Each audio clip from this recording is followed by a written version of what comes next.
Right, recording in progress. Hi, everybody. Thank you for joining us today. My name is Justin Kaufman. I am going to be the moderator of this conversation that we're calling Navigating Change, a virtual conversation exploring narrative change in Chicago. A little background on me before we meet the panelists. I am a longtime radio host in Chicago, both at WBEZ, the public radio station here, and at WGN Radio. And currently, I am a reporter for Axios at Axios Chicago. I've spent a lot of time in Chicago. I understand what narrative means. I understand the pushback against how narratives are formed, and especially when we're talking about crucial issues like equity, education, policing, and all the other things that we need and to survive as a society in this city. So we've assembled a great group of people here for Public Narrative to talk more about what narrative means, but not just narrative, but what narrative change looks like. So we'll get right into that. I'll introduce the panel. If you are watching, you of course can join us through the chat. If you have questions for the panel, go ahead and throw it in there. I'll do my best to make sure that we get your questions answered by the panel. And we'll be going probably for an hour plus on this panel. So I would say settle in. It's probably the best way to say that. So I'll introduce everybody, or we could do it this way. Maybe what I'll do is I'll let the panelists introduce themselves. And then what I'll ask from the panelists is just an introduction of who you are, your organization, and why you chose to participate in this panel. Does that make sense? I think that's probably good. Let's start with Nikita Brar. Nikita, thanks so much for being a part of this panel. And tell us a little bit about your organization and why you chose to be a part of this conversation. Thanks, Justin. My name is Nikita. I am one of the co-founders and the executive director of Chicago United for Equity, or CUE for short.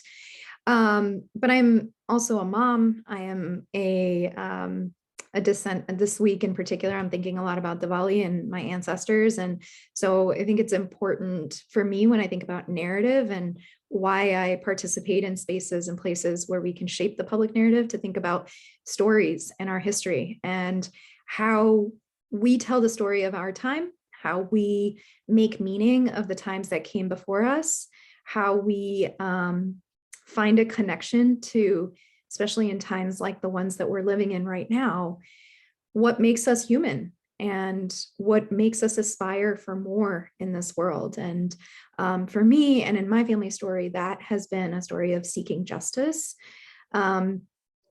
I am the first of my generation to be born in the United States, to go to school here. My family immigrated here from India before I was born, but I didn't know the full story of that and why they came until just a few years ago, well past college and well past grad school. And it was actually during the uprisings last summer that I had one of the most profound conversations I've ever had with my father. I had known that he had been arrested during civil unrest in India in the 80s, but I didn't know the full story of why. It was sort of this joke because my dad's he's a rule follower. And so it was mostly just an anecdote of like, ha ha ha, remember the time, you got arrested, and other people in the family would say that and the kids would go, I can't believe it. And we never heard the story of why. And so it makes me remember why it is that I do the work that I do when I think about the ways in which he stood up against government interference with and persecution of folks with his religion. He's Sikh, and the ways in which he, as a rule follower and as one who was supposed to, do right and do all the right things in the family, that for him was too much to see. And so it didn't surprise me when he shared the story of what really happened and how he, how he went through that, how he came to the decision to burn a flag, and what led him to that moment. I never knew that story, but everything clicked into place in that moment for why he told me the other stories around the dinner table, around our history, around my grandparents, my great-grandparents. And all of it sort of helped me see who I am because of that. So I think just in summary, I think why I'm here on this panel today is because stories help us find ourselves. And I think narrative has the power to do that. Absolutely. That's great. Well said. And I know we'll get into generational, just the idea of what generations mean to perpetuating narratives and things like that as we move on to this panel. Let's go to Jen Brown. Thanks for joining us in this panel. I'll ask you the same thing. Explain your organization, but also why you chose to be part of this panel. Thanks, Justin. Hi, everyone. Jen Brown, and I'm co-founder and co-director of the Alliance for Research in Chicagoland Communities based at Northwestern University. I'm also a mom, so you saw my son pop in. I told him that this is not the time, but he may do that again. That's where we are. And I'm here because, one, I'm a big fan of public narrative. I'll just say that up front. But I'm within a program that focuses on research, and research is often used to shape narratives. But unfortunately, researchers often use research findings or data to tell other people's stories or other community stories, saying, this is the truth. This is the truth about you. This is your truth. And we cannot tell other people's stories for them. And yet, again, this is often what research does. So it's key to look at predominantly who's represented in research, who are the researchers. It's predominantly not Black people, not Latinx people, not people living with disabilities, not people who grew up without money. I'm from an institution, and most universities are predominantly white. That's not representative narrative. What does it mean for research about health inequities or other inequities like what we're seeing in the COVID-19 pandemic to be designed or conducted without those most impacted by inequities at the table and in the lead?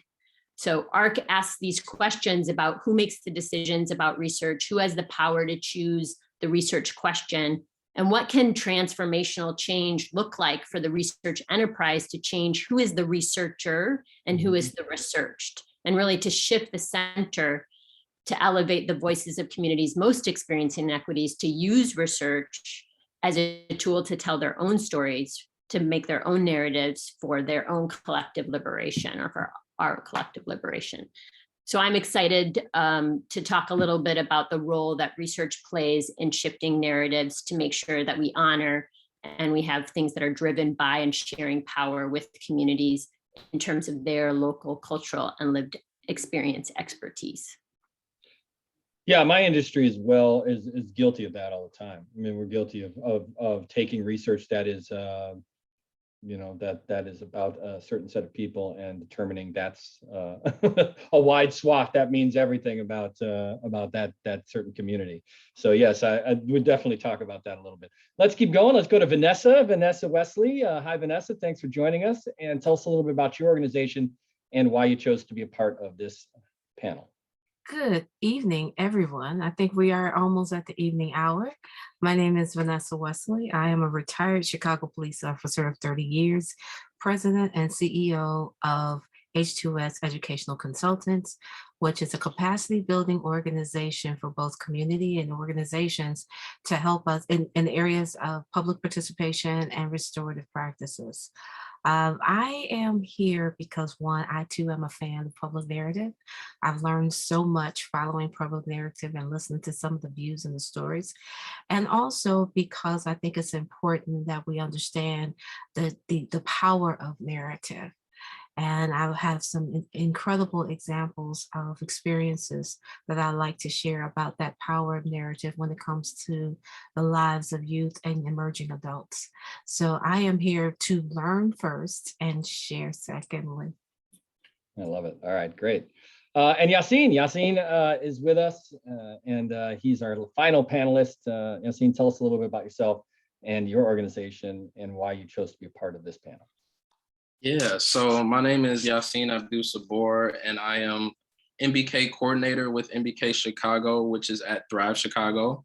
And My Brother's Keeper was started by President Obama in 2014 to address the needs and improve the outcomes for boys and young men of color. Excuse me. A little reason why I'm here today is because we have been partnering with Public Narrative for a little bit over a year now, and we're proud to say that, and they've been uplifting our work and helping us to think about the change and the narrative change of boys and young men of color. So I'm really excited to share some of that work with you all today and talk about some of the progress we've made in the way that we've been approaching some of that work. Great. All right, well, let's get into it. I think, we're live on Facebook and of course on other social media platforms and through the event that people signed up for. Like I said at the beginning of this, if you have questions for the panel, you want to get involved, you can join us in the chat, and I'll do my best to make sure that that's represented. Let's start right. Go back to you, Nikita. When we talk about generation, I kind of mentioned it a little bit. When we talk about narrative, a lot of it is just from the human experience, a story that is told from generation to generation to generation. This is how it is. This is how it is. This is how it should be. This is how it used to be, whatever it might be. But generational, just the kind of the way it was, seems to play a big factor when we talk about narrative structure, or at least narratives that can be harmful, that continue to perpetuate us into a certain mode. So talk about a little bit about generation. I know, as you mentioned with your dad. Well, I mean, I shared that story because my dad came to this country with this belief that, America is a free place. And it's in my generation that we've definitely found that not to be true. And evidence of that is everywhere around us. If you look at any of the research that Jen alluded to, I think you see, right, quantitatively where that is. But the way that plays out in our lives, I think oftentimes is in the stories, like you said, that we tell ourselves and that we pass along. So Q got started because while I was, working in policy, I was also on the local school council at National Teachers Academy. And the story that was told about NTA, represented in the media and sort of shared, was like, this is a school that doesn't have enough students and it's going to close and it's going to be better utilized as a high school. But really the story that was going on underneath all of that was, whose decision was it to make that kind of recommendation? How was that community engaged? And as a resident and neighbor, I could see very clearly that people were not engaged. They were never asked. They were never thought to be considered in a decision being made about their future. And that resonated super deeply with me, because my family's history was so connected to this idea that lines were drawn, right, between India and Pakistan, about 30 miles from where my ancestral homeland is. And people's families were divided, including my own. We lost family members in that fight, and decisions were made for people without them. And so that theme of determination, self-determination, and that theme of power and who holds it is something that has ignited kind of generations of my family. Even the rule followers break rules.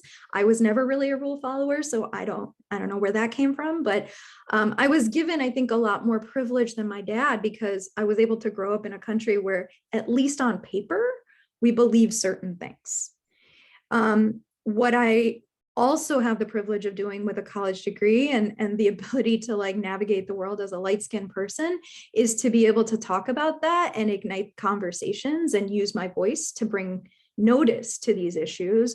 And I think one of the pieces that is so relevant, not just for public narrative kind of nationally, but in Chicago, we have this incredible civic trauma that we carry that is generations deep. When I look at my partner, whose family they've been lifelong Chicagoans, generationally Chicagoans, right? And when I moved here, the thing they told me was like, I don't care where you've worked, I don't care where you've lived, you've never seen city government until you've seen Chicago. We don't work, we're dysfunctional, right? And we buy into this. We buy into this idea that like our government is going to fail us.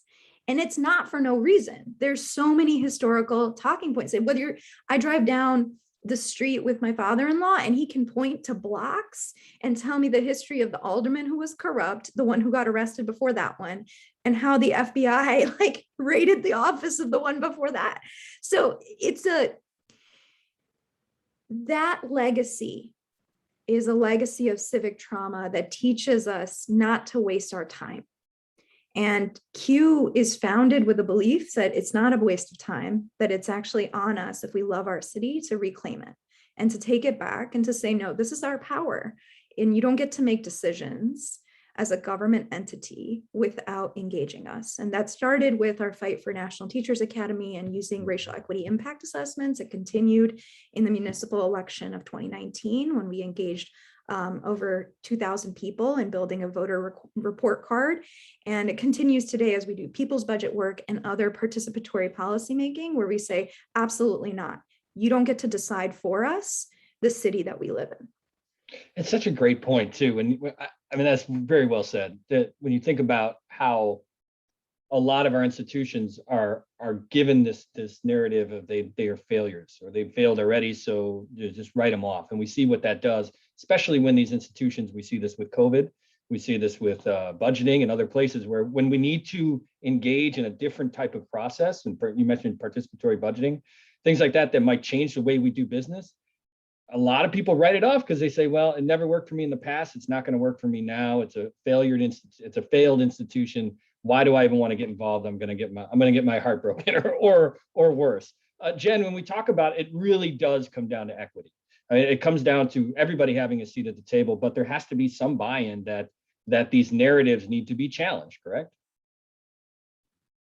Definitely. And I think, what Nikita and I feel like others introductions were naming is that, a lot of about shifting this narrative is about shifting power. And like Nikita was talking about shifting, who has the access to, again, saying what is true, saying, how a group is describing. And so it's really about, shifting that holding of that power to those, that have dominantly held that, historically and in legacy in our city and in our institution, to people power, to communities with lived experiences that are most impacted or that are most experiencing those inequities, and really shifting the frame.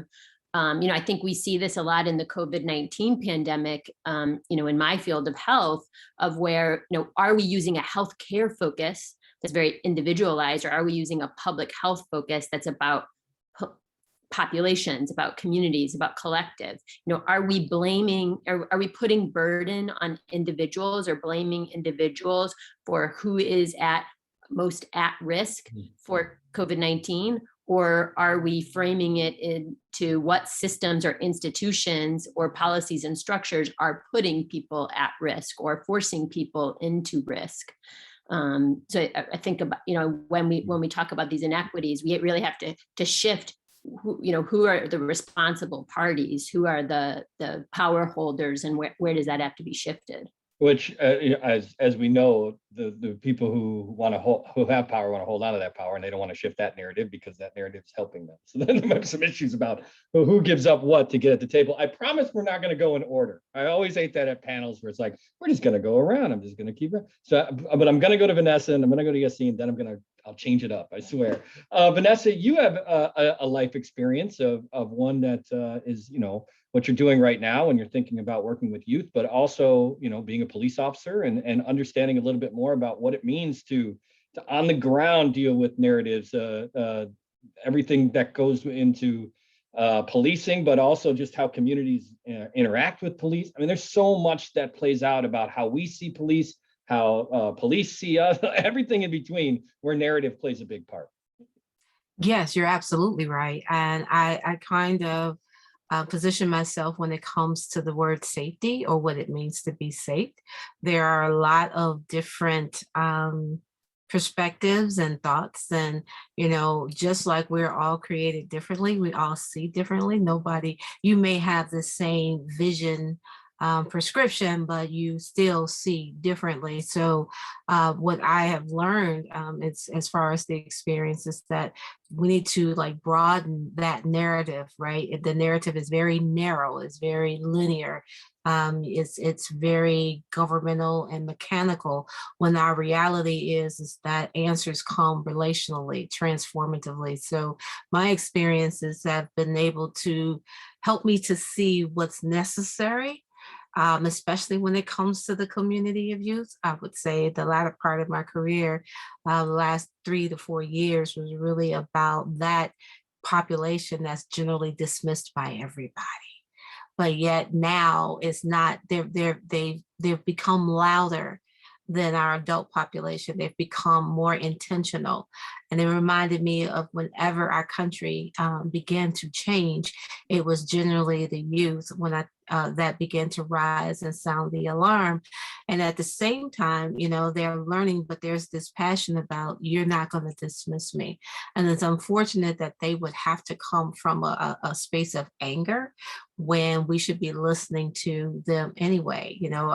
My son loves to tell me, well, remember when you, and remember when you did, when I try to take that stand. So it's a humbling experience. But when we look at the narrative from a community safety aspect, which means that we are all responsible for, we can take the fingers of blame and put them where they need to be, which is on that plow to get the work done. And we'll go ahead. talk. Yeah, sorry. We'll talk. I want to talk about trust as well. That's a big part of narrative. Absolutely. We'll talk about that.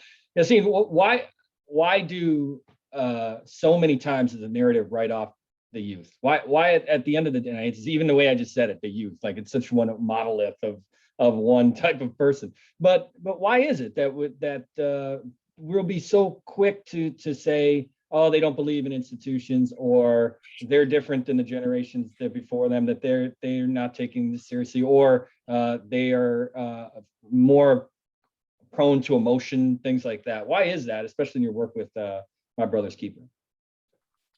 I feel like that's a really good point. I think people write off the youth because they feel like the youth haven't lived enough and that they aren't aware of what's going on and the circumstances that they have gone through. And what we found out, and I think it relates to some of the work that we did today. We actually visited a school where we piloted a course called Intro to Urban Education, where we are targeting boys and young men of color in the South and West Side of Chicago and getting them to take this education course to become educators here in Chicago. And one of the things that we knew going into it is like, we need to listen to these young men because they know what they need to become the best versions of themselves, more than we think that we know by placing things upon them. And all the feedback that we got about like, what do we need? Like, or what do you see? Or like, what do you want people to see about young men of color in this city? And it's like, one of the young men said, like, if we had a little support, we would do great things, like, and just the bare minimum, just a little support. And I think a lot of what it is, and I think it's almost like a parent type of mentality where you think you know what's best for your kids when you're not living the life that your youth is living. So they know exactly what they need to get to the points that they want to get to in life. It's just, will we empower them to tell their own story and empower them to tell us what they need and remove back, like, putting it upon them what they need. You should see the conversations I have with my freshmen in high school. I'm guilty of that. Many times I'm like, here's what you need. And I'm like, wait a second, I'm not listening to what he has to say. I want to go back to you, Vanessa. Let's talk, and I want to get to Alyssa's question about restorative practices. I'm going to get to that in just a second. But when we talk about, I mentioned trust. There's so much that is broken down from our institutions and trust from what our expectations are of them. But it also goes both ways. The institutions have lost trust that the communities are on their sides. And we're seeing this play out in policing in particular, but also in other areas when it comes to education and to, as you mentioned, public safety. So how do you deal with that part of it, the word trust and the idea of trust when we're trying to form and change narratives? So it's interesting that you mentioned that word because, first of all, I'm clear, and I'm sure everyone on this panel is clear, trust is not something that is given, right? It's something that's earned. Even when those of us who are parents on this panel and participating here in this conversation, your child comes to you and they begin to trust you. It's like, no matter what, you're up on the dresser, dad said he's going to catch you, dad's going to catch you, right? That's how you come here, but it's continually eroded if it's not honored.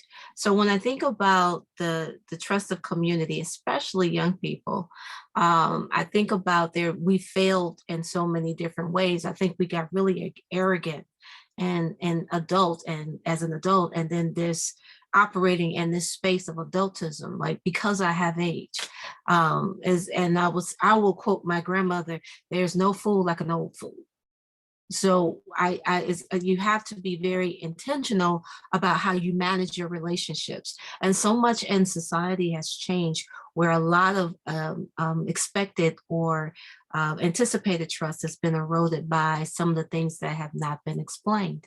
So I look at institutions, and I'm glad that we talked about research, because I didn't realize that until I held space for researchers and communities, that a lot of energy, that engine of funding in certain areas is based on research of folks that don't even live in those communities. So the narrative of someone else is actually being honored and trusted before the people that lives there. And then when programs come and they come and they go and they fail, then the community is the blame, right? Or the participants are to blame. And that's in a lot of the things that we do. When we talk about young people in education, there's an expectation that I'm going to go to school, I'm going to do this. But when the system as we know it is breaking down so we can rebuild it, then, the fact that you go to school for 12 years, then go to school another 4 years, and you are anticipating being able to live this life that everybody tells you that you're supposed to live. And then you find out that you're not only in debt, but you're also unemployed. Eroded trust. So, but I don't think it's the end of a matter. I think that trust can be restored if, in fact, that we're honest and we bring everybody, I do mean everybody, to the construction or the design of a new way of relating. Okay, I'll ask that because I kind of made a joke about it earlier, just about, yes, there needs to be a moment in which everybody comes to the table, but there's a lot of people who are already at the table, like, this table is mine. Mm-hmm. I want to dominate. I want to conquer. I want this to be my narrative. We see this playing out in politics all the time. I mean, it's ridiculous that half of society says the sky is blue and the other says it's purple, and we can't get on the same page, and we can rarely even entertain the idea that there might be a different color of the sky.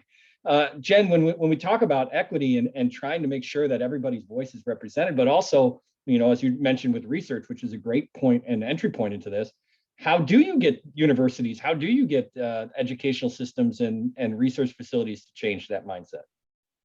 Yeah, I mean, I really want to pick up on some of what Vanessa said, because, when you shared that it's about earning trust, I think, again, we have to shift the frame to, so often if people talk about building trust, then that purports that the change is going to be in those that you're trying to get trust from, where really the change has to be from the institutions and the systems that hold the power. So instead of building trust in the institutions and those with power, those that are setting those tables, need to say, what are we doing to be trustworthy? What are we doing to be worthy of trust? How are we changing so that people want, so that people see us as trustworthy partners, so building trustworthiness instead of building trust. And doing that requires like a, humility and an understanding of so much of what we've talked about, which is that, what is valued, like what is expertise, like who is seen as an expert, what kind of humility do people have about multiple forms of knowledge, multiple expressions of knowledge, who knows themselves, like who gets to say, and Vanessa talked about this as well, like who writes the narrative, who forms the narrative of what's taught. So if we're going to have these tables, people are going to see right through if you can have the seat of the table, but we're not listening, or we're not respecting, we're not valuing the type of knowledge, the type of expertise that you bring. So again, I think it's shifting who determines that, and where is that led from, and who is the entity, who is the person that makes the change, not those that it has to be those that hold the power and privilege. And Nikita, I mean, that's what Q does, right? I mean, this idea of trying to bring the community together. You talked about, election guides or the voter guides or the, in 2019 and trying to get a community to establish voice. How important is that to voice when it comes to not necessarily changing the narrative, but just making sure that the narrative is pure? Yeah, I mean, I think there's two pieces to kind of how we approach this. One is how are we fostering stronger relationship between government and community? And that can only happen when, as Jen put it, those with more power and more privilege, the institutions, have to do the work of becoming trustworthy. That means acknowledging their history, acknowledging the harm that they've done. You don't sit down at a table with an abusive entity and try to work things out when that entity does not admit fault or harm in their history. And if you cannot do that, then asking those that have been harmed to engage in that conversation is to reinforce trauma. It is to extend the life. It's essentially fueling the gaslighting that continues to exist, right? Mm-hmm.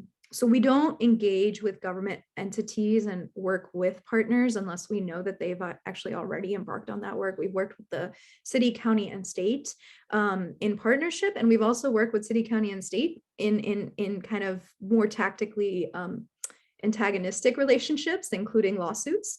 And so whenever we work, right, it's not because we are trying to get at one particular endpoint. It's actually because we believe that the city of Chicago needs to be responsive and accountable to her people. Now, the trajectory of getting from here to accountable and responsive meaning like without a lawsuit, right? You're actually working with me on some things, like to get to a point of that and to believe that accountability is actually love in action. We have to move from a place of acknowledging each other's truths, recognizing the harm that exists, how that's fueled a distrust from both sides, but recognizing that as power exists on a differential, so does responsibility. And then moving from that into really thinking about what does that mean when we do the work of building community platforms. Now, I don't think that we do the work of building community voice. Communities already have their own voices. I think what we do though, is we create spaces where people can actually negotiate, debate, and get to consensus. And that piece I think is pretty important, right? So for example, we've been working on the People's Budget Chicago for the last 2 years. Our fellows, senior fellows, have been out working in neighborhoods and communities that we sort of say, like, look, these are the neighborhoods that have been most harmed by the history of bad budgeting.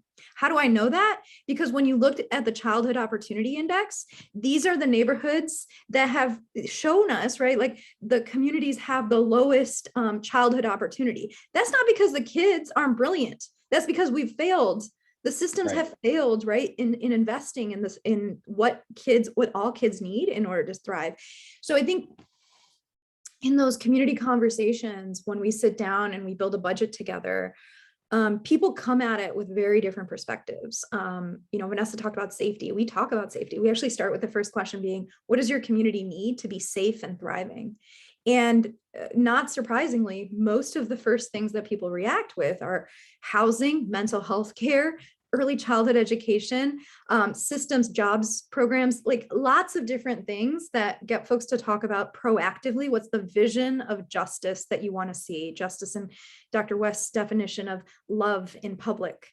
And if we can actually decide what that vision is collectively, instead of having a single cell survey that says, hey, Justin, how do you feel about this? Where do you want money to go? And comparing that to Jen's response, right? And having us sort of having both competing visions and also not having the space to negotiate with one another. I don't think that we can actually build a healthy society if we don't create space for us to negotiate. But I think the critical piece to that is you don't bring people into a conversation of healthy and productive debate and discussion if they deny each other's truths. So I think that it goes really back to, what are you willing to acknowledge? Yassine, you're nodding your head on that last statement. I mean, because I would assume working with young people, I mean, that has to be a huge message. Like, how do you make sure that one person's narrative is being supported without hurting the others? For sure, yeah. Like everything that Nikita said was totally on target with the way that we've been thinking about a lot of the work that we're doing and centering just, if we're saying that we're working for boys and young men of color, we're gonna center their voices at the forefront of what our strategies are. Like, we're not gonna come up with the strategies on our own. And I think also it's the community's job to play a part in that as well. So one of the things that we do at Thrive as a collective impact organization is set up teams of leaders from the community, from different sectors, to help accelerate this work in different ways. And they all come to the table to help uplift what we get from the youth to actually put it into strategy. And I think that's one way to accelerate it, but it's also the system's job, like Nikita said, to acknowledge like that lived experience is actually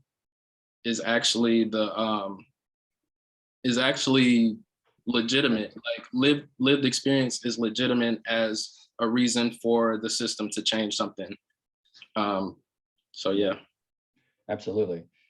Vanessa, you just dropped in the chat just the idea of institutions. We talk about these huge monolith institutions, but they're people. I mean, institutions are made up of people. That's how we've determined and created our government. When we talk about these big institutions, whether it be a police department or a mayor's office or Department of Environment, whatever it might be, they're a lot of these narratives are crafted around these institutions, but they're people at the center. Absolutely. You walk into any entity, who do you see first? You see the human bodies.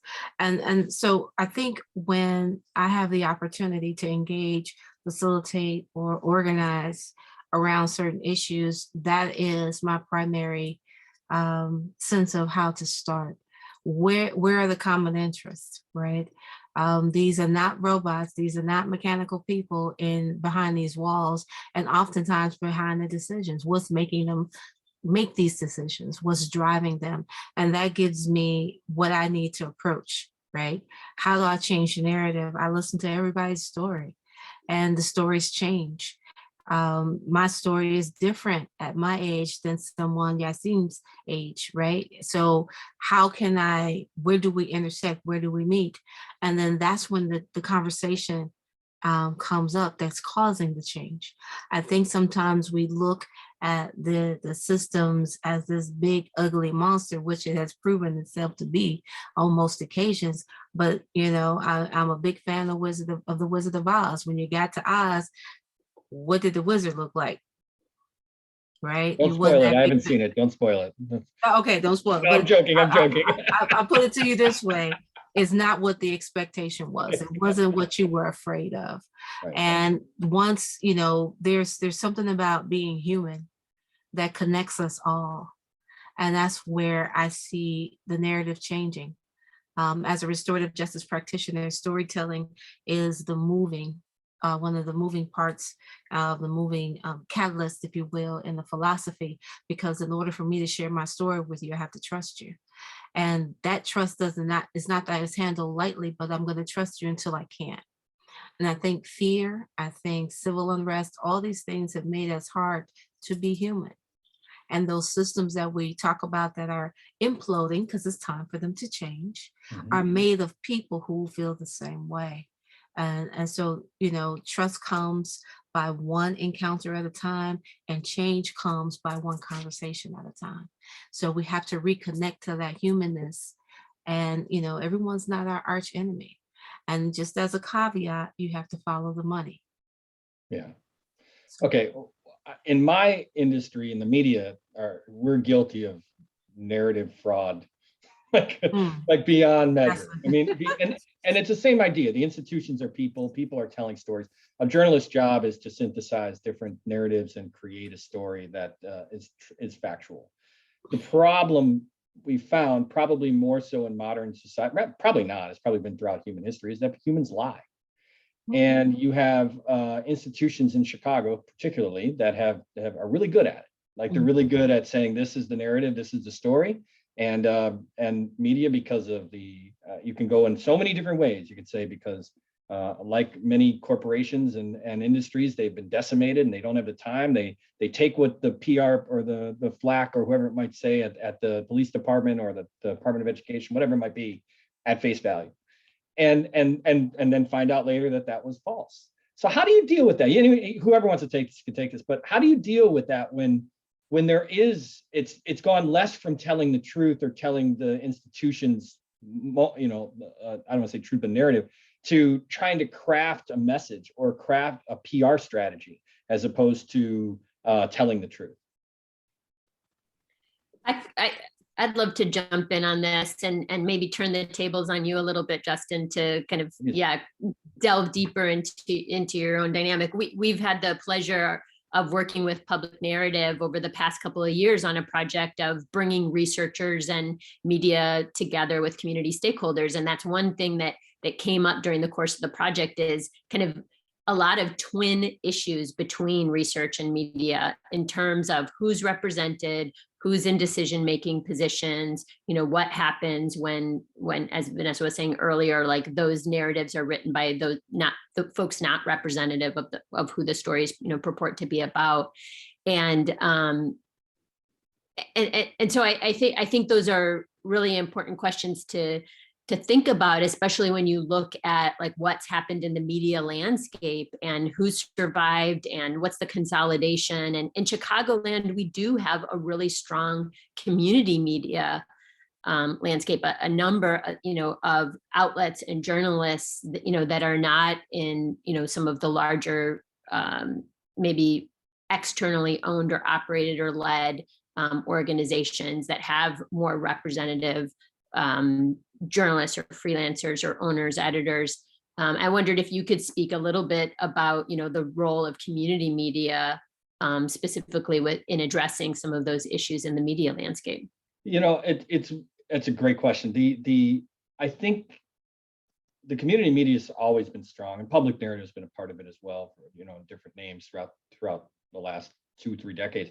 A lot of my experience has been in public affairs programming, which has been talk shows and conversations like this, which is a different kind of media and a different kind of journalism, where it makes it a lot easier for me to produce and book people on this panel that are going to be representative of the issues that are at play. Journalists who work in, I need to tell the news and I need to tell the news this way, in this format, in this short amount of time, kind of like what I do with Axios now. It's a different beast. It's one that you need to get the information as fast as you can, as efficient as you can, and you have to be in a position where you can, call out BS because of the experience that you've lived in Chicago. Now, I'm a white dude, and I'm going to have a specific life experience that somebody else may not have. And that definitely plays a role. And I think what you see more often than not, and when you're talking about it, and I've seen this play out in the last 2 years, is much more of an interest in creating a diverse newsroom at the base level. You're not seeing, and they should be doing it, and BEZ has done a good job of, Tracy Brown has moved into a program director role or vice president of content, whatever her title is. But you're not seeing a lot of people of color at the top of newsrooms. That is still, and again, this is anecdotal, but it's like, looking around, it's mostly, white men that are still controlling those spots, and therefore controlling a lot of the things that we're talking about here. So I do think that there needs to be a change there, but the community media part is, you're right, is very robust. Now, whether or not, you're talking about the Tribe or Southside Weekly or the City Bureau or CityCast and all these, if they have a large enough voice to be at the same audience level as, say, the Tribune. And that's what, at the end of the day, Block Club Chicago is one that is a perfect example of being able to tell the story of the neighborhoods that they cover. But at the same time, they can they have the same sort of amplification that a TV station would have, or a radio station, or a Chicago Tribune. And those places are traditionally not changing. If anything, they're doubling down. I worked at WGN Radio. WGN is a place that has always been accurate, but it tells a different story with its audience is firmly in the suburbs than it is downtown. It's going to tell a different story than Block Club Chicago. And that's something that, that's based on the demographics, that's based on the business model, that's based on who they're trying to get to listen to AM radio at the time. So I think that it goes, both ways, but I think at the end of the day, it does come down to representation. Chicago has a lot of it, but I'd like to see it amplified more. And hopefully places like WBEZ and WGN and Chicago Tribune can go a long way to making that happen. But yeah, I mean, I think it's one industry's take. Like the media is one part of the, it's obviously they're storytellers, and they tell them they are, and I think Chicago's media has a long history of telling the story, I don't want to say incorrectly, but shading the narrative towards the institution as opposed to the neighborhood or people on the street. Is that safe to say to this panel? I mean, do you feel that way? Do you feel like a healthy distrust to the people that you work with? Yassine, the young people are like, screw the media. Like, they're not telling the stories correctly? I think overwhelmingly from people of color, looking at media in the way that we're portrayed in media is so detrimental. We all feel it. We all see it. We all know it. I think last year was incredible because everybody was forced to sit down and people were actually able to see it and see how we're portrayed in media as less than, which is totally incorrect. And that's how the young people feel, because we all know it. It's been generations and generations of this type of narrative that's been pushed from people of color, from media about people of color. So the youth, they know it. And I love that you mentioned, or it was mentioned earlier, about it starts with a conversation, and we need to have more people of color in these media rooms and newsrooms. And from a conversation that we had, that Public Narrative hosted last year with Black and Brown media makers from Block Club Chicago and Injustice Watch, that conversation was brought up, where it's like, even the people in the newsroom are like, we need more people of color in leadership positions here to be helping making these decisions. And from that conversation, it sparked us to realize, like, oh, if we're going to do an educator pipeline to get more men of color to be educators, we need to do the same thing for journalism. And we're planning on doing that next year, and hopefully that comes through.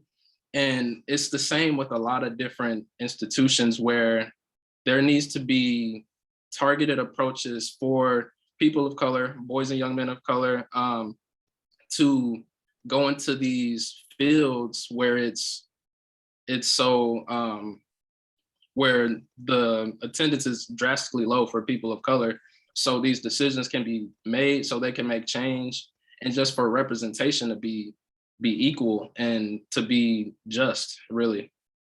And I saw this on Twitter, and I can't remember, it was a Chicago journalist was talking about that, the idea of having kids, men and women of color go through the traditional journalism school system, whether it's an undergrad to master's, a whole bit, may not be the way to do that. There's this pipeline problem of trying to get people to come in, and now you're seeing, I see this at Axios too, and other places, where it's like they recognize, they look at their newsroom and they don't see it to be diverse enough, or they're not responsible. And so they're like, oh, well, then let's hire a ton of people.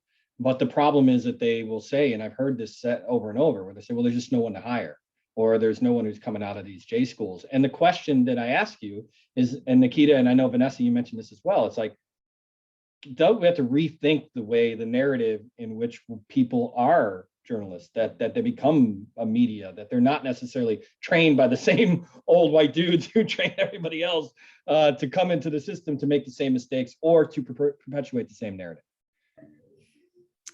Yeah, I'm gonna jump in because I wanna ask a set of questions that I ask myself when I see this sort of diversity Band-Aid. So I'll share my personal story around this. Is I got to be the subject of a headline that 4 women of color were leading Mayor Lightfoot's education transition team. And That was the entire headline. And I felt very strongly about that headline because I felt that it afforded the mayor-elect at the time cover from critique on the policies that she was actually going to adopt. And that the presence of my melanated skin was to be used as a deflection device for the critical questions that journalists should be asking, right? And it was very exhausting because the editor, a very well-intentioned white person, intended to be celebrating this moment, right? As many people were, that all of a sudden we had our first Black woman mayor, we had our first queer mayor. I mean, it's a huge historic moment, and we want to do justice to that. And we also owe it to communities to be mindful of the fact that if we use that representation as the headline and allow people not to be critiqued for policy, for harm, for community voice. I would have loved to hear neighborhoods all over the city and what they thought about the education issues, and not to be the headline of a story that was really had nothing to do with who I am, right? Besides my identity. Which is rooted in and informs like all of the questions I ask, but that's not what they were saying. They were saying, Lightfoot's got it in the bag, you all. She put these 4 women of color there, and we'll be good. And like that, I think is just really deeply problematic. So when people show me newsrooms that are diverse, the first question I'm going to ask is, how long have your people of color been there? What's their retention rate? What's their promotion rate? What's the acceleration rate? What's your audience? If your audience is still majority white and your reporters are not, there's going to be a disconnect in the conversation when somebody calls and critiques the reporter's take. And the way that the newsroom responds is to be like, oh gosh, we don't want to lose, right, this readership or this viewership or this listenership. And so I think it goes back to me, it goes back to power. Who has power in that space is not the same thing as who's in that space. And we need to be much more critical about asking questions about that. And I think at Q, we do that in a couple of different ways. One, we have a fellowship program. I don't know how we've gone this long in this panel without me saying Jen's amazing. And Jen's also a fellow from Q. And we've had fellows who, majority of whom, 80% of whom are people of color, 80% of whom are women or non-binary folks. And they are going into spaces and have been in spaces where they are the only, too often. And too often when you are the only, the perspective you bring is diminished, is challenged as too wild, too out there, couldn't possibly be tangible. Show me the data that tells me that this will work.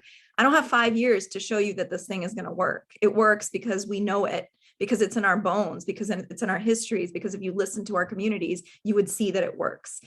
But too often, right, it's this very base level, surface level challenge that media offers. Tell me about that press release. Okay, great. I'll ask one question and move on. I was a student journalist, did not get the chance to go on and become a real journalist in the take of, a full-time job, in part because my family was like, how are you going to make money doing that, right? So then I decided to run a nonprofit, the very logical thing. That they're very happy about. But the thing that comes to mind in journalism and effective journalism is you are always, yes, student journalists are real journalists. It was mostly meant as a wink, but it didn't come across. One of the things that gets to me is how often when newsrooms are cut and media staff are asked to take on new beats, there is little to no base level knowledge that's expected, no training that's provided in order for people to ask substantive questions. I know what questions to ask when I look at someone's policy agenda on education, because I was a classroom teacher and an education policy advisor. I've worked with kids and families my whole life. My partner is a teacher and my two grandmothers were both teachers. So you cannot throw an education policy at me that I haven't thought about already, or in some way engage with that problem in one of the many aspects of my life. But if you put me on an issue I know nothing about, I can't possibly bring that kind of care and consideration. And so one of the things that Q is doing about this, because we're really concerned with this, and we also know that we're not responsible for disrupting the journalism pipeline. We know partners like City Bureau who are working on creating fellowships and other programs so that they can disrupt the pipeline of journalism. And we support those programs. But in the meantime, our work is building what we're calling the People's Policy School, which will be an open program, starts next March, that's intended to really break down power in Chicago. And this is not just for journalists who are telling that story, but for anybody that is actually a power source, an information source in their community, which is all of us. And for us to be able to make meaning of a headline, to ask critical questions, to be able to say, why would that alderman do that? Or as Vanessa said, where's the money? Show me where the money is. I'll tell you what the story is, right? Like those are the pieces that we think in order to hold power accountable, which is all of our jobs, we need to be able to understand those systems, understand how power flows, and then to be able to challenge, question, and transform it. Again, Vanessa, go ahead. That's what I want to throw out this term called social engineering. I'm not a scholar or anything like that, but I do know that narrative plays a very important part in the formation of opinion and then thought, and then from thought, then to action. There's been many studies about marketing and how it impacts the actions of the people around the marketing. And I think when we talk about shifting narrative, that we have to take into account as to, again, who benefits from the current narrative, and then begin to, and everything and every change begins with a different level of education, right? People do better when they know better. And right now, if our only reliance is on the one particular narrative, what mainstream media is feeding us, then we need to shift from the listener. And I'm more of a person who believe in watering the roots than trimming the treetops, because the treetops, unfortunately, cannot live without the roots. So reevaluating the soil, reevaluating what's going into the ears of our young people, what's possible, what's not. And I believe Nikita and Jen said this to a great degree, is that we have to start somewhere. And I know we want to dismantle systems and take down Goliath and doing all that other stuff, but until we're able to reestablish the foundation of what's real and what's right, I think, toppling down the big ivory tower is only going to make room for them to build another one. So shifting narrative is really important. It starts with the education and the capacity of, I have to say, young people, hey, I'm backing out of this. I'm looking for somebody to push my wheelchair at this point. So we have to equip and build up the folks who are going to be taking over this country in the future. And it's not, although still 10% of the people run this country, 10% of the people write the narrative. But once you have an educated root, then you can see that with the plant that you're getting or the tree that you're getting is going to flow a little differently. I'll ask this, Yassine and Jen. I want to bring you in on this too. I think about some of the ways that when narratives are pushed, and I think about racism in this country, and I think about the continuing, shifting narrative around critical race theory. And I saw a tweet today that said, critical race theory is not taught to kids in elementary schools; it's taught in higher education, and it seems like people are not understanding that. Meaning you're getting people who are riled up and arguing because politicians have found this as a wedge issue to make it seem that my 6-year-old is going to be taught about this when it really is a concept that's for older kids and students. When you think about that, and that there's this desire to shift a narrative or to tell different truths, and it constantly is roadblocked. It's constantly turned into something that it's not. It's also, there's conflict that's created. It makes a lot of people want to throw up their hands and say, well, you know what, let's just stick with the narrative we have. How do you deal with that? Like when there's so much pushback on just the small concept that we should teach some of the things that have happened, sordid, terrible things that have happened in our culture to a new generation to help shift that narrative. That can't get done. Yassine, I'll start with you and then we'll go to Jen. I'm so glad you brought that up because this course, Intro to Urban Education, that we started at 3 high schools here in Chicago, critical race theory is in the first unit. And as you said, it's a roadblock, but that was in Texas. Like, we can do it everywhere else. We got to do it before they try to stop it. But I mean, what it also does, it does bring up a conversation. While it's being stopped, it brings up a conversation to people who weren't even aware of what critical race theory is. Right. And a lot of the young men in the course were like, that we took a survey about like, what was your favorite part about the course so far? And they're like, I never knew about critical race theory. And for them to just get exposed to that right before they go out into the world and realize like, oh, this is the backbone of all these systems that I've been going through or I'm going to encounter in my life. And they have a whole nother perspective on it, which is a true perspective. Like we also have to like acknowledge that it's true. And that's the reason that it's being stopped. But we just have to find new ways to communicate it. And I'm so happy that this course is up and really just exposing the youth to these ideals that they need to know that are so important that people are trying to stop them from knowing it. So I'm really happy you brought that up. Jen, I'll ask the same question of you, just about what do you do when educational systems want to be part of shifting the narrative, based on what's happened in our human society in the past, and there are roadblocks to do so. How do you work that out? Yeah, I mean, I think part of it is, naming it. A lot of times, like something will come up and then it's allowed to stand and it's not called out.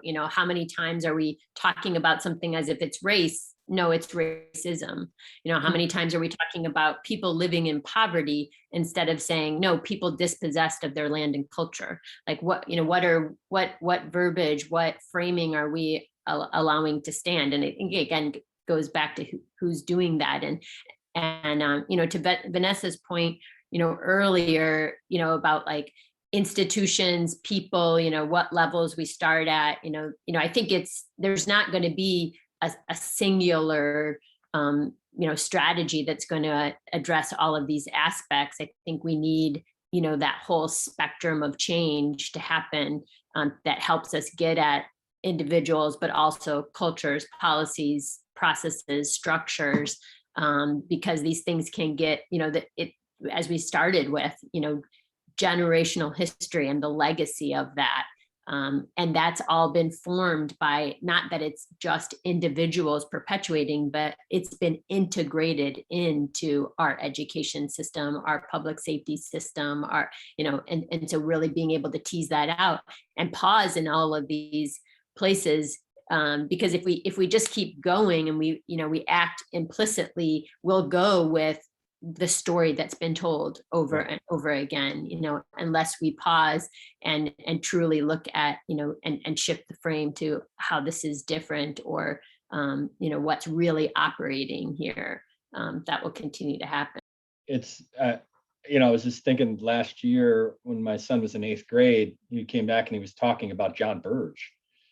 Because the state of Illinois had made that a requirement to talk about police brutality in the John Burge case. And I worked with John Conroy from the Reader and editing some of his stories and it's unbelievable to fathom that they are teaching, the name John Burge to 8th graders. And that's something that I never would have thought would happen in Chicago, more or less anywhere, but Chicago in particular, to point this out. So there is some change that's happening in terms of how we educate our kids, but there still is this pushback, and this pushback of what is acceptable to teach kids and what's not. So, I mean, Yassine and Vanessa, bring you in on this as well. When you're working with young people, you know, how important is it to make sure that some of these like the story of John Burge and the police brutality in Chicago is told at a young age? I think it's important to, first of all, be cautionary around a single story. I think it's very important that we don't put into the chute one story, because unfortunately that story is a very layered story. It's you know, it's steeped in a whole lot of stuff. You just can't stop there, right, and think that you now have it. And I think the intentions of that, because I've had the opportunity to sit with some of the advocates for that curriculum about John Burge, and it took a while for that to be institutionalized. But I think we need to be very careful of how we box in the understanding of young minds.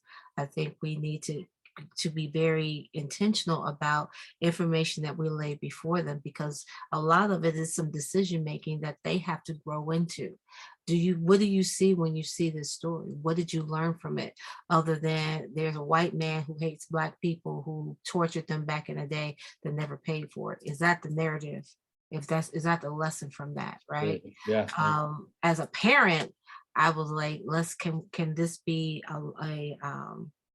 a wider breadth of understanding about what torture is, what corrupt policing is, what is public? Can we broaden it a little bit, and you know, be very intentional about who controls that machine, right?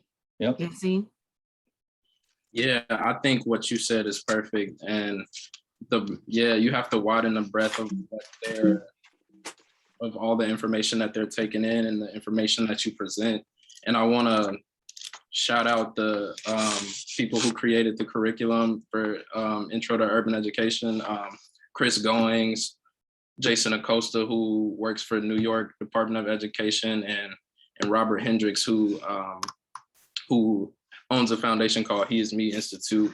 And they brought a lot of different ideas and information that the youth just need to know. So, like, to tell the story, like Vanessa said, you have to tell it from all the different perspectives, whereas like you need to learn about redlining. You need to learn about all of the different parts of the system that are created, not just one story. It's multiple stories from different aspects of the way that systems are. So I definitely agree with Vanessa, where we have to widen the breadth of the information so you can see the full scope and not just get one takeaway from this one story. Yeah, I mean, that applies to every topic that we talked about in this so far. And like, maybe that is the fix when you talk about like just a wider variety of the perspective of whether it's a policy decision or a news story, whatever it might be, is affecting different people in different ways. It's not just a one, and maybe that's one of the problems, especially in my industry, where it's just like it's supposed to be one story and here it is. And that obviously is not the case. It never is the case. All right, so I want to get to some of the questions. I know that I mentioned Alyssa earlier. She had asked a question about civic trauma. And while Nikita mentioned civic trauma, Vanessa talked about restorative practices. How do you think narrative needs to be or can be both trauma informed and restorative? What kind of considerations or mindsets even are crucial to making the necessary shifts in the stories that we create and share? So that's a good question about like, can they be both? And so I'll throw it out to whoever wants to take that, Vanessa or Nikita, to take out Alyssa's question. Do you think narrative can be both trauma informed and restorative? I want you to go first, Nikita, because I'm curious about civic trauma. You gave me homework. I don't know that there's much to research on it. Yeah, I mean, I think about this a lot, right? Like, how do we think of our work as healing work and policy work? We don't do diversity work at CUE, we do equity work, we do justice work. And so what's the difference to me is, how are people feeling a different sense of their own power as a result of our work You can't do that if you are sitting with so much harm and trauma that you haven't had the space or chance to unpack it. So you can't come into my community and talk to me about building policy if we don't have the space to sit and talk about what just happened. Where did this come from, right? Why am I feeling this way? And so, you know, I referenced the People's Budget earlier, and that's built very intentionally as a 3-part practice. The first part is that question and community dialogue around, like, what does your community need to be safe and thriving? Only after which we go into actually like the 37 city departments and agencies. Where do you want dollars to flow? Why? And how would it look differently for you and your community if dollars went in that direction? When we've worked on racial equity impact assessments in the past, we talk a lot about like why it's so important to integrate numbers and narratives together. The power of one story can be difficult. It can be challenging, right? If we don't contextualize it. But we also need to be able to hold true that there are a lot of things that pan out in people's stories that we have never received the funding in the research community to be able to validate with quantitative data. And that doesn't mean it doesn't exist.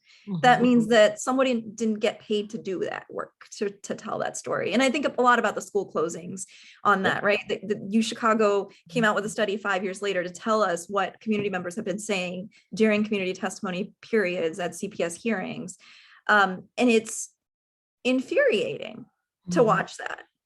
And so I think a lot of the practice of how do you repair harm is to actually acknowledge what, and Vanessa said this earlier, like people live inside those institutions. And a lot of times people join institutions and they're like, look, this isn't my fault that this institution created this harm. That's absolutely 100% true. You might not be responsible for that harm, but that doesn't mean that you don't have a responsibility to address that harm. Right. Especially when you become part of an institution, you wear, you know, whether it's a badge or you wear, you know, a title, a dignified, whatever status, anything that gets you special treatment as part of an institution also comes with responsibility to address what are people feeling when you walk into the room and you say, hey, I'm coming from the mayor's office. That comes from generations of what that's meant in the legacies before you, even when your mayor was not mayor. And so I think how you get to healing is not just sitting in that conversation. Right. I think the other thing that infuriates me is the number of healing conversations we have that go absolutely nowhere, right? And that becomes, I mean, if I'm positive and optimistic, I would say like, that's a well-intentioned and not strategic effort. If I'm more critical, I would say that's a press tour, right? That's propaganda that you care, but you don't actually give power, shift power. It's to your point earlier, Justin, like how do you get people to step back and say, wait a second, let me actually turn this over? They're not going to. It takes a demand. And I think even with the Burge curriculum, like that didn't come out of thin air. That didn't come out of, and let's be very clear, there are Chicago public school teachers who don't want to teach the Burge curriculum, right? And that came out of a consent decree. Right. So there's always going to be pushback. There's always going to be resistance. I think if there wasn't resistance, I'd be asking myself, could we be doing more? I think when you talk about the opportunity to restore, right? First of all, there has to be the acknowledgement of the harm. Thank you for saying that. And there has to be a willingness to change. As a system actor for 30 years, I believed in what I thought was right until I found out that it wasn't. And I'm not throwing the baby out with the bathwater simply because there is the necessity for something called law enforcement, because we have not arrived as communities that we're not killing one another, or we're not harming or damaging or doing things to one another, because there hasn't been an alternative process. So when we talk about the shifting of narrative and how that shift can be both and trauma informed, it's you design and understanding what you've been presented. And like you said, Nikita, you can't come into the community without answering to and acknowledging what's already there. And it's from that harm that one of the principles of restorative justice is the actual equity and inclusion. We tell the vehicle we use is a circle process. There's nobody standing in front of you. There's nobody standing over you. You're sitting at a place where if everyone's seated, unless you're extremely tall, you pretty much are at the same height. And the idea is to continue to perpetuate what restorative justice is. The foundation is the connectivity of community. That means that my connection to you requires me to be there, to be an interdependence.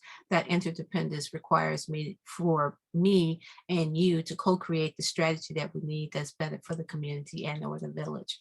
And I believe that because systems have, some of the members of those systems have they're in that system, they have to operate within that system, or they won't be no longer part of that system, that they opt to try to do what they can, where they can with what they have. So I believe it's intentional. I think there's the possibility of restoration or coming full circle, healing, if that is very possible. But like you said, Nikita, there has to be the demand. People have to want to be whole. I tell parents that I counsel that there is a restorative process for your student given to us by SB 100. SB 100 requires you to a process, but if you don't demand it, you won't get it because it's not the easy road to take. So back to the original thing that I said is that building the capacity of the roots will allow us to begin to see the narrative change. If I tell you that's not my story, and you feel okay, but no, that's not what Woodlawn is. That's not what Austin is. That's not what West Garfield Park is. Let me tell you what it is, right? That's not what Englewood is. And then have a counter narrative, then those who are perpetuating the incorrect narrative, or I won't say incorrect, the old narrative, have to acquiesce to what's real, what's new, and what's available. Far too often we'll look right at the media for that kind of narrative trouble, right? All the time, especially in some of the neighborhoods you just mentioned. Well, you're recognizing now, as even as the media shifts from that, you're seeing a different kind of media, social media, kind of come in, and you will see long-held opinion, long-held understanding, long-held I guess attitudes from Chicagoans who will say the nastiest stuff about a community that's not theirs, that they will say they know exactly what it is, and and put it up on Facebook, whether it comes to crime, safety, public health, education. So how do you deal with that part of it? I mean, we can deal with changing diversity and changing narratives when it comes to newsrooms, but you drill down on a neighborhood Facebook page and you are seeing something that has grown, like you said, about the trees and what's in the soil, it grew from somewhere, and it's not constructive, and it's not positive, and it's not moving us forward to shifting any narrative. It's holding on to the old. So how do you deal with that part of it, that people have these megaphones to be able to give these narratives that they hold true, even if they are offensive and negative? How do you deal with changing and shifting the narrative when you have to almost have to deal with that contradiction? Who wants it? Who wants that social media question? Social media sucks question. How about we go with Jen? We haven't heard from Jen for a little bit. We'll give it to you, Jen. You get the hard one. Justin, I did not want that question. I wanted to go back to, to shifting away, talking about stuff like that, and go back to, this, to the focus on the joy and the healing and the thriving. I think that, I was really interested in what Vanessa and Nikita were saying, because I don't think we have, in so many of the fields that we're talking about tonight, enough investment in that, in healing, in assets, in restoration, in liberation, that most of our industries are part of almost like a disparities industrial complex, where we really, as individuals, organizations, institutions, get benefit from the perpetuation of inequities. We're asked to document the need and show what it's there, and we're not where is the investment in understanding what are the programs, services, and changes that are going to address these structural shifts, or that are, how are we deeply investing in deeply understanding Black joy? How are we deeply understanding what healing looks like in, all this myriad dynamic, way. So I don't know, I know we're getting close to time, so I don't want to go to that social media stuff. I would love to hear what folks have to say more on that, like the joy part, the love part. I'm gonna jump on that train because I think, Jen, you're taking us into a direction that actually I do see a link between Justin's question, right? Like, Justin, you're talking about the symptoms of a disease. Social media is a symptom of a disease society. It is not, and also it's not indicative of like where everybody is. So I don't want to spend time talking about a particular contingent that, by the way, makes like 6 accounts and continues to perpetuate. And who said that these are residents of Chicago? I'm not. You're right. Yeah. We're not interested. Q doesn't do work on suburbanites racism. We focus on like the systemic reasons why these conditions exist, right? And so when we think about this work, I want to talk more about like curriculum. And I don't want to just talk about the Burge curriculum. I want to talk about ethnic studies. And I'm talking about ethnic studies for a couple of reasons. So Illinois just passed the TEACH Act, teaching equitable Asian American community history. First state in the country to pass that. And I think it's not just a sense of like, yeah, this is actually part of, we don't want to just talk about Asian Americans when there's a hate crime, right? That's ridiculous. I never saw myself represented in justice work until I went to college, and post-college realized, oh my gosh, there's actually this incredible legacy of Asian American folks that have, and that identity was entirely created as a support for the movement for Black lives, not in this generation, but in the 70s, and sort of a political kind of saying like an allyship moment, right? Like otherwise people from where my family is from don't call themselves Asian. It didn't come to be. Right. But I think that history, beyond giving us a space to see ourselves and to see our connection and that belonging, helps to create space for us to see that interconnectedness that Vanessa's been talking about. Like, where do I see you and me tied together in a shared destiny, as Dr. King said? And I think a lot of that has to do with ethnic studies. And in California, when they ran a pilot program in San Francisco school district on ethnic studies as an intervention, instead of looking at I work with middle school students when I was a teacher, and that's like often when you see kids kind of diverge and sort of say like, oh, I'm not on that path yet, so I'm not going to get on that path. And that's just BS, right? For an 11-year-old to not be on the path yet.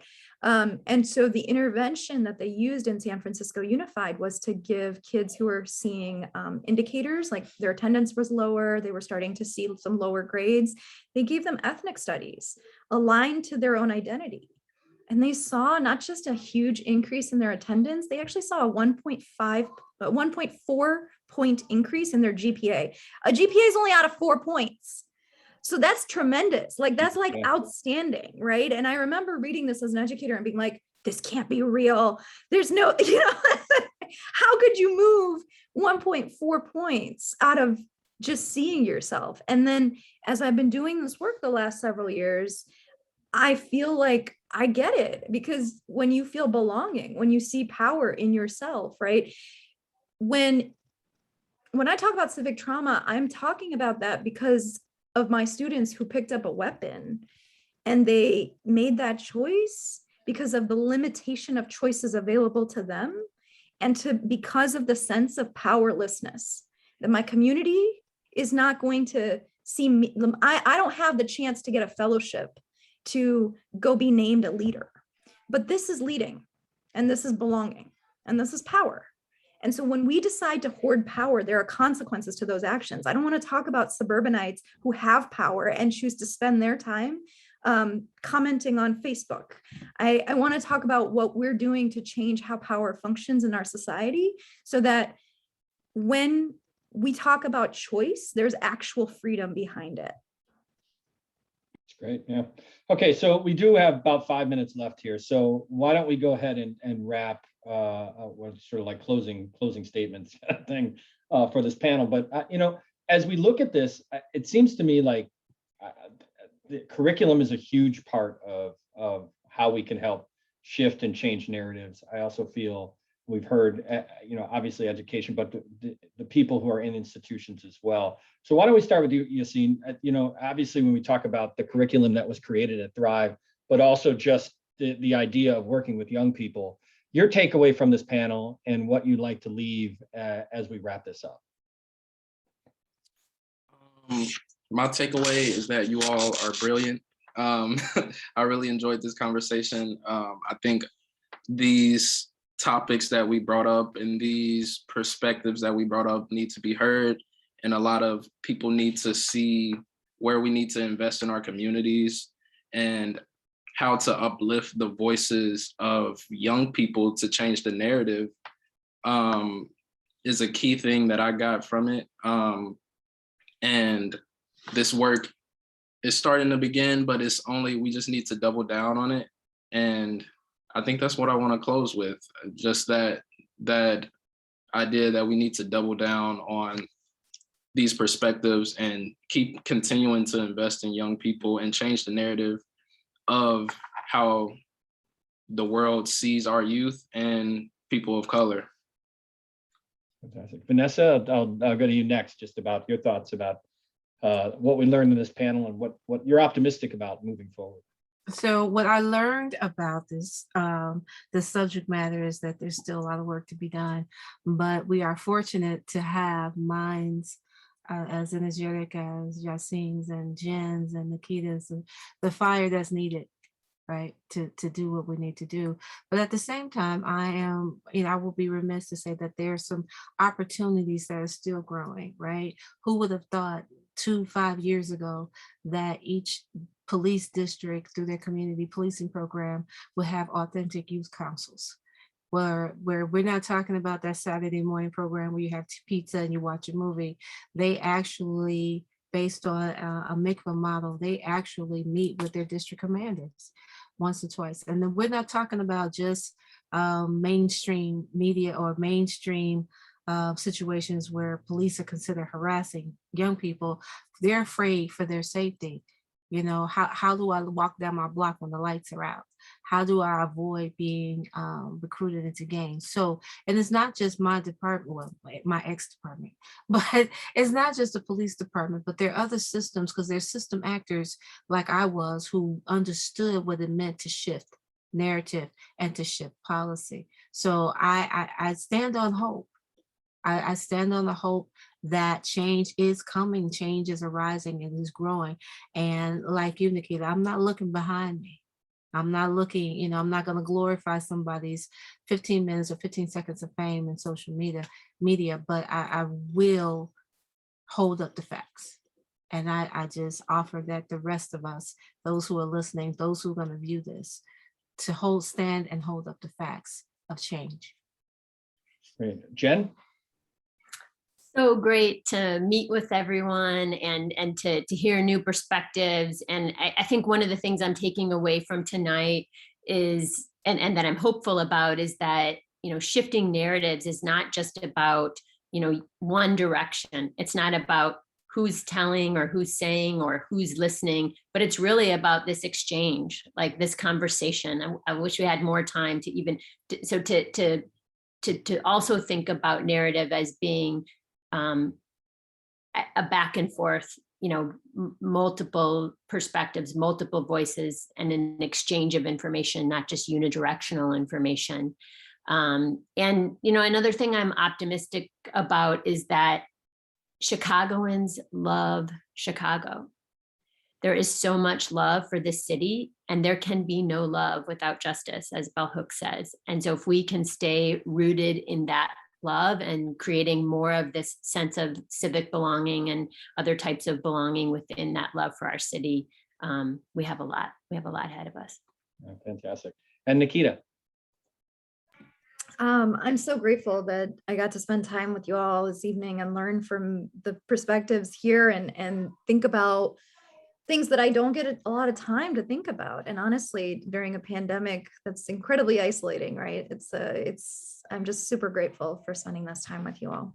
I think when I think about what I'm most hopeful about, I am most hopeful of what we can accomplish together. I think, it is on that theme of isolation and sort of how power gets bifurcated, it gets split, it gets divided, it gets pitched and positioned against itself, and in those divisions. And I think there's a huge moment that's happening in our city right now where we get to really ask ourselves, what are our values and what am I willing to risk? What courage do I find in myself in this moment? And, who am I doing this for? Who am I doing this with? And I think those questions inspire me.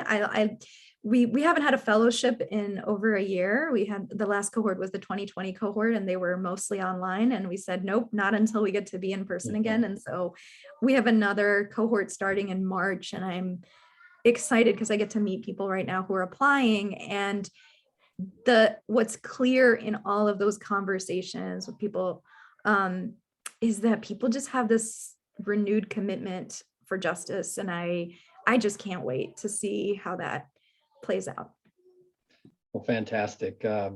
Thank you so much to Nikita, Vanessa, Jen, and Yassine. I want to bring in Jamira Alexander, who's the president and the executive director of Public Narrative, who put this together. Jamira, thanks for having us for this conversation. And like everybody, echoing what everybody said about their love and respect for what you're doing at Public Narrative. I gotta tell you, I am over here like so inspired and just so amazed by the brilliance and just the wisdom that you all shared. You went into a lot of history. You talked a lot about the present, but you gave such hope for the possibilities of the future. And you got to know my wheels are turning, like, how do we get more of this, right? More of this collaboration and more of this open dialogue about what's happening. But I'm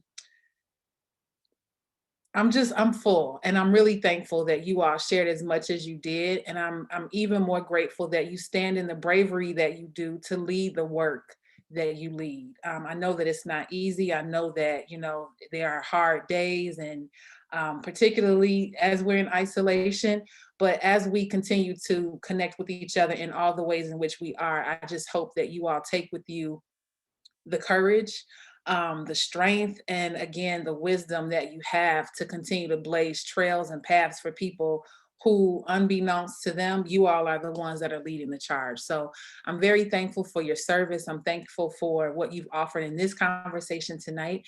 And I would certainly hope that you all are able to join us tomorrow evening at 5:30 p.m. We're having another panel discussion. This one will be a hybrid model. So portion of it will be in person, will also be virtual, to talk about the role of narrative in media and systems change. And I feel like you all opened the door for that. You really set the stage, so thank you. But we'll also be celebrating our very first podcast, Our Stories, Our World, a youth-led podcast. Vanessa is one of those features on the podcast, so I hope you all are tuning in. And I believe, Vanessa, your episode will be airing tomorrow, so that's really exciting. So thank you all for joining us. Have a wonderful evening, and we hope to see you again soon.